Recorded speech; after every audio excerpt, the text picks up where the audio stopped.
تجارتی حلقوں نے دوسرے ترمیمی بل کو خوش آئند قرار دے دیا۔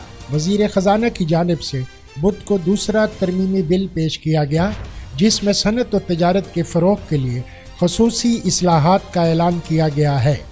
وزیر خزانہ کا کہنا ہے کہ یہ منی بجٹ نہیں بلکہ معیشت، صنعت اور زراعت کے لیے اصلاحاتی پیکج ہے۔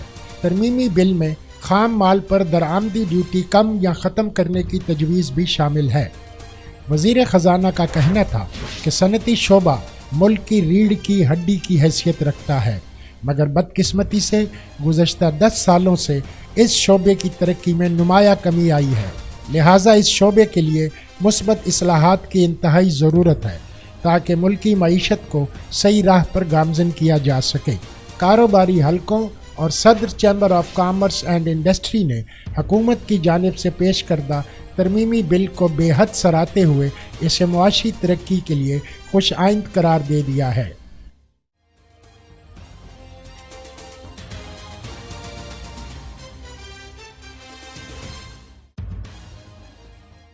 آپ دیکھ رہے ہیں تجارت نیوز۔